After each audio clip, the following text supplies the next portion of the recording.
এবার মেজদি ভাইয়ের এই কিডন্যাপিং কেসকে সর্ট আউট করতে গিয়ে রীতিমতো কান্নায় ভেঙে পড়লো স্রোত। হ্যাঁ বন্ধুরা, ভিডিওতে লাইক দিতে দিতে থাকুন। যে মুহূর্তে কিনা সার্থক বলতে থাকে যে স্রোত এরকম করে কেঁদে ভাসালে কী হবে বলো তো।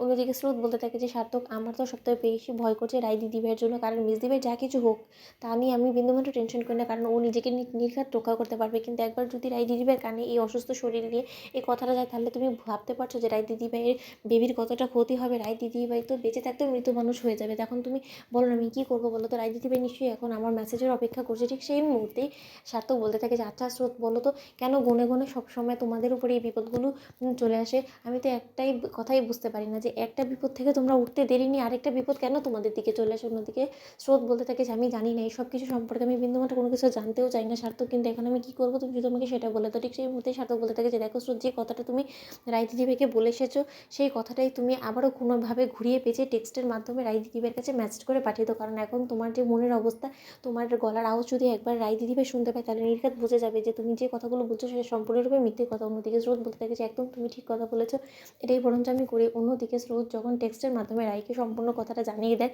ঠিক সেই মুহূর্তেই রায় বলতে থাকে যে না, কেন জানি না আমার মোটেও এই কথাগুলো বিশ্বাস করতে মনে হচ্ছে না। আমার কেন জানি না মনে হচ্ছে যে স্রোত হয়তো আমার কাছ থেকে কিছু লুকোনোর চেষ্টা করছে, এবং ও আমাকে সরাসরি বলতে পারবে না বিধায়, ওর মুখে বাঁধবে বিধায় ও হয়তো বা টেক্সটের মাধ্যমে আমাকে এই কথাগুলো বলে আমাকে সান্ত্বনা দেওয়ার জন্য এই টেক্সটটা করেছে। কিন্তু স্রোত, তোকে আমি নিজ হাতে কোলে পিঠে করে মানুষ করেছি, তাই তুই আমাকে এত সহজে বোকা বানাতে পারবি না। আমি নিজে থেকেই এবার সেই লোকের সঙ্গে যোগাযোগ করব। অন্যদিকে রাই সেই দোকানের ম্যানেজারকে ফোন করে তার ফোনে যখন নীলাঞ্জনার ছবিটা পাঠায়, ঠিক সেই মুহূর্তে ম্যানেজার যখন ইনশিওর করে রাইকে যে সেদিন যে কিডন্যাপিংটা হয়েছিল সেটা আর মধ্যে নীলাঞ্জনাই ছিল, ঠিক এই কথাটা শোনার পরেই রায়ের হঠাৎ করে শরীর খারাপ শুরু হয়ে যায়, এবং রায়ের হাত থেকে ফোন পড়ে যাওয়া মাত্রই রাই বলতে থাকে যে এটা কোনো মতেই হতে পারে না।